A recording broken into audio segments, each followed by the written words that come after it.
Vous avez tous accompli ce geste pas des dizaines, pas des centaines, mais des milliers de fois sans y penser. C'est l'été, et cet acte en revêt un potentiel d'autant plus délicieux. La Bible fait mention de son importance, mais il aura fallu attendre le 21e siècle pour lire avec la plus grande clarté que faire ce geste, c'est accomplir Dieu.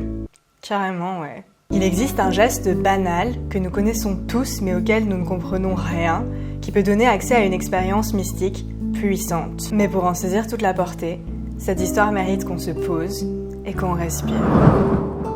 Tout a commencé avec le plus grand malentendu de l'histoire de l'humanité. Ce malentendu repose sur la contradiction d'un discours qui prône à la fois « aime ton prochain comme toi-même » et qui accepte pourtant la torture de la crucifixion. Vous l'aurez reconnu, ce discours est celui de Jésus. Jésus est cet homme qui prône l'amour d'autrui et de soi et qui pourtant accepte cette torture suprême qu'est la crucifixion. C'est un non-sens. Accepter que son prochain ou soi-même se fasse crucifier n'est pas une preuve d'amour. Appeler ça de l'amour serait ignoble. Aime ton prochain comme toi-même. Enseignement sublime dont je suis en train de professer le contraire. J'accepte cette mise à mort monstrueuse, humiliante, indécente, interminable. Celui qui accepte ça ne s'aime pas. Aime ton prochain comme toi-même. Ne lui inflige pas ce que tu ne supporterais pas.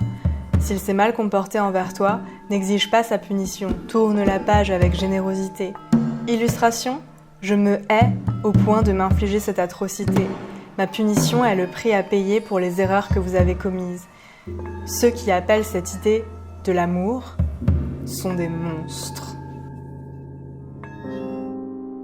On a dit oui, mais tout ça était le sacrifice ultime pour sauver l'humanité. D'abord, est-ce qu'on a vraiment l'air d'être sauvé ? Et ensuite, comment ça, sacrifice ultime ? Non, c'était pas du tout le dernier du genre. Au contraire, ça a presque lancé une mode qui perdure encore 2000 ans après. Pour prendre un cas extrême, les kamikazes, c'est exactement cette idée qu'on peut mépriser son corps au point de se faire exploser au nom de la gloire divine. La crucifixion, je refuse. C'est beaucoup trop élégant et précieux. Ce que je vis est laid et grossier. Ce qui m'écrase le plus, c'est de savoir qu'on va en parler des siècles, et pas pour décrier mon sort. Aucune souffrance humaine ne fera l'objet d'une si colossale glorification. On va me remercier pour ça, on va m'admirer pour ça, on va croire en moi pour ça. Pour ça que je ne parviens précisément pas à me pardonner. Je suis responsable du plus grand contresens de l'histoire et du plus délétère.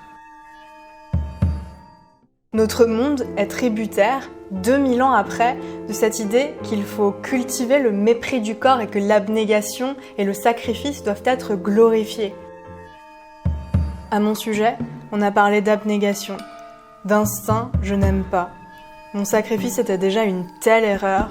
Faut-il vraiment m'attribuer la vertu cardinale qui y conduit ? Je ne vois pas en moi la moindre trace de cette disposition. Les êtres atteints d'abnégation disent, avec une fierté que je trouve déplacée, « Oh moi, cela n'a pas d'importance, je ne compte pas. » Soit ils mentent, et pourquoi un mensonge aussi absurde ? Soit ils disent vrai, et c'est indigne. Vouloir ne pas compter, c'est de l'humilité mal placée, de la lâcheté. Tout le monde compte en une proportion si colossale qu'elle en est incalculable. Rien n'est plus important que ce que l'on prétend infinitésimal.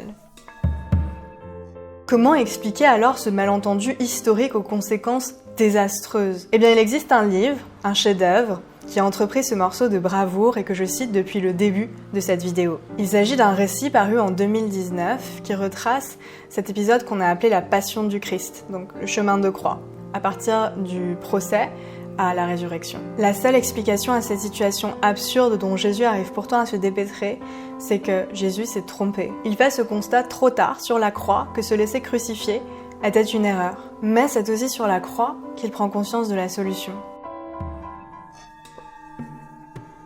Si j'étais masochiste, je me pardonnerais. Je ne le suis pas. Aucune trace de volupté dans l'horreur que j'éprouve. Il faut cependant que je me pardonne. Dans le fatras de paroles que je suis venue déverser, l'unique qui puisse sauver, c'est « pardon ». Je suis en train d'en offrir un contre-exemple saisissant. Pardonner n'exige aucune contrepartie, c'est juste un élan du cœur qu'il s'agit de ressentir. Comment l'expliquer alors que je me sacrifie ? Imaginez un être qui, dans l'idée de persuader les gens de devenir végétariens, immolerait un agneau. On lui rirait au nez. Et moi, je suis pile dans cette situation. Comment ai-je pu en arriver là ? Si au degré de culpabilité qu'est le mien, je parviens à me pardonner, alors tout serait accompli. Je dois me pardonner sans réfléchir.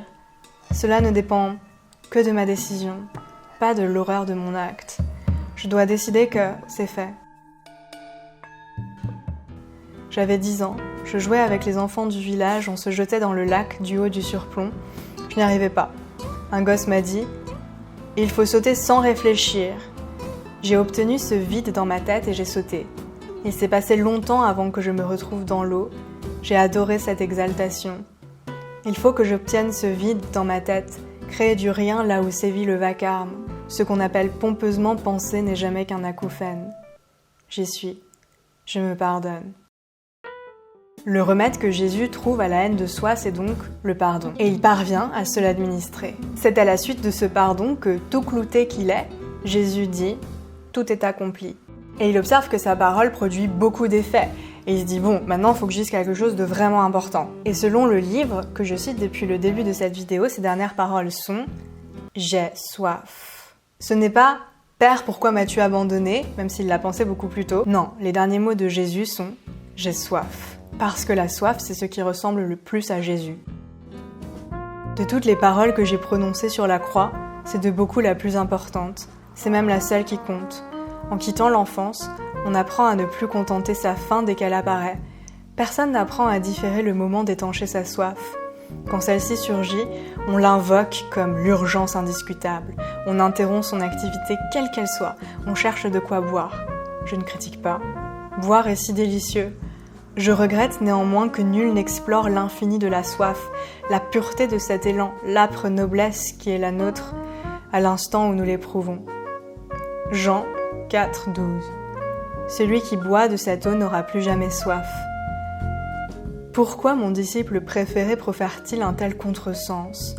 L'amour de Dieu, c'est l'eau qui n'étanche jamais. Plus on en boit, plus on a soif.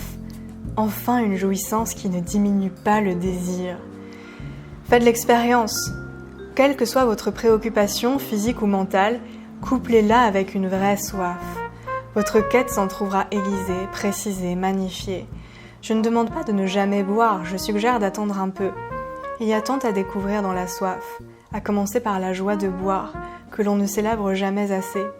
On se moque d'un propos d'Épicure. Un verre d'eau et je crève de jouissance. Comme on a tort.